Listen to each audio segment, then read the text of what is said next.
Creo que justamente el incumplimiento por parte de la Fiscalía podría implicar que la herramienta que tiene de espionaje por la vía telefónica sea utilizada de manera indebida y con la complicidad de la bancada mayoritaria en esta Asamblea Legislativa, pues una protección que se le estaría dando al fiscal general por incumplir las funciones que tiene, o más bien la responsabilidad que tiene por ley de enviar ese informe, aunque sea de naturaleza confidencial, pero para ejercer una especie de control que no se esté abusando de esta herramienta, sobre todo porque en el pasado muy reciente se han aprobado también reformas para crear la figura del agente digital encubierto, en donde también la Fiscalía tiene una importante responsabilidad.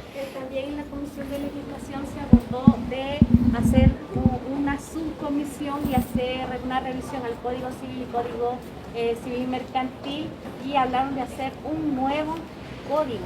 En este caso ya están planteando hacer revisiones y reformas sin que esto pase siquiera por una iniciativa de ley vía pleno, vía correspondencia y el pleno. ¿Considera usted que sí valdría la pena hacer revisiones, pero cómo ve que solamente la subcomisión solamente sean diputados de Nuevas Ideas y uno de Gana?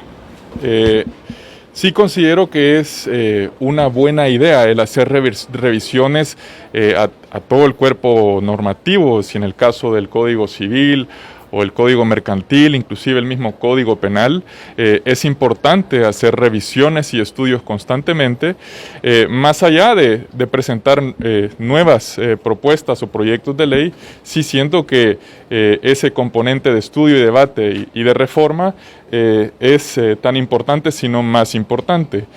Ahora, ¿qué podríamos anticiparnos en las circunstancias actuales?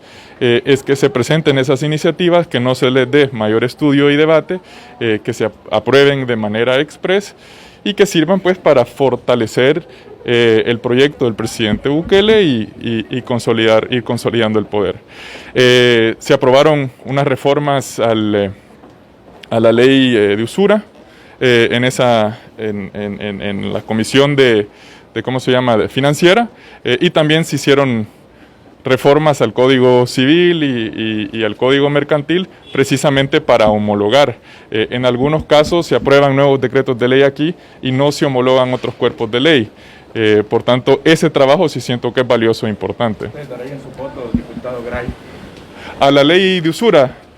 Bueno, es un paquete, como ya lo dije, de 3 decretos, una reforma al Código Mercantil, otra al Código Civil, y las reformas a la ley de usura ya existente, que la última vez que fue reformada me parece que fue en el 2016, y me parece que, aunque no cambia mayor cosa, sí se endurecen las sanciones, las penalidades, para ir eliminando esta práctica que afecta todavía a una parte de la población.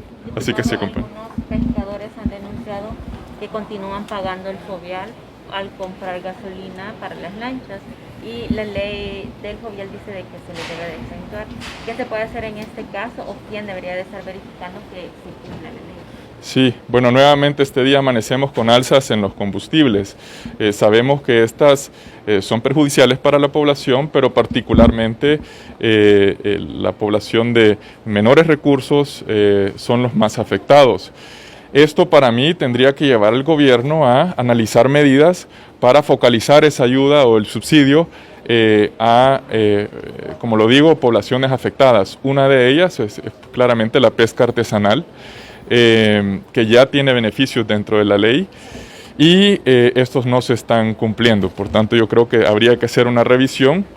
En el caso del fovial, creo que es donde mayor flexibilidad podría tener el gobierno de proveerle un alivio a la población, dado que hemos visto que en el presupuesto se le asignan refuerzos, se le dan millones y millones en recursos, más allá del impuesto que se recauda por cada galón de gasolina que ponemos los salvadoreños. Diputado, por otra parte, conocer a su criterio, ¿existe o no una verdadera oposición política en El Salvador, con la llegada también a la Asamblea Legislativa de Nuevas Ideas?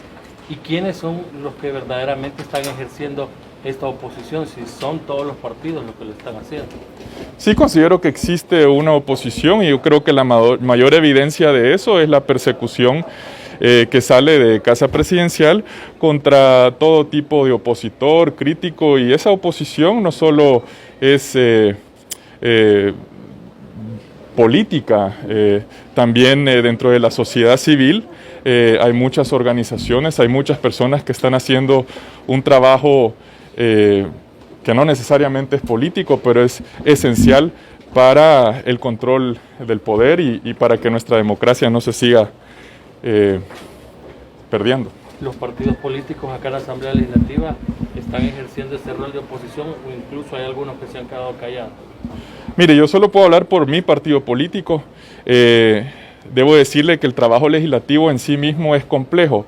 Es complejo y difícil cuando no se puede tener acceso a toda la información, cuando no se conocen las agendas de las plenarias o de las mismas comisiones con suficiente antelación, cuando de manera antojadiza se convoca o se invita a alguien a la comisión sin tener la cortesía al menos de notificarle a la oposición de qué trabajo se irá a hacer. Ahora están adoptando una nueva modalidad de llevar las comisiones al territorio, que resultan en muchos casos ser mitines políticos.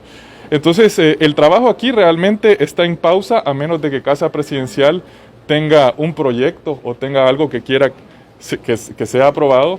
Lo último que escuchamos es de unas propuestas de 50 y tantas reformas para promover la libertad financiera en nuestro país, para atraer inversión, pero ni los mismos diputados de Nuevas Ideas las conocen.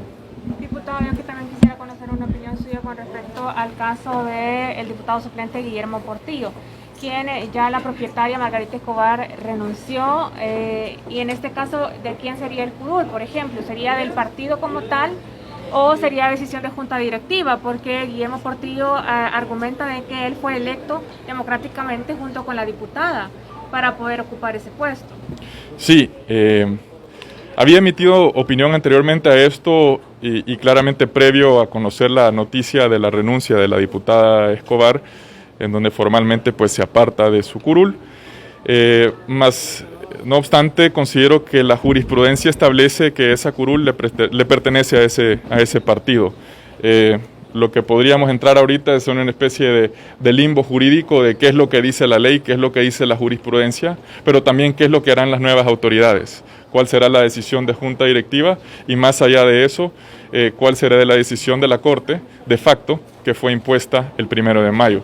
Yo creo que esto dejaría un precedente importante y bueno, ahí mantengo mi opinión que sobre la jurisprudencia que conocemos, pues ese curul le pertenece al partido.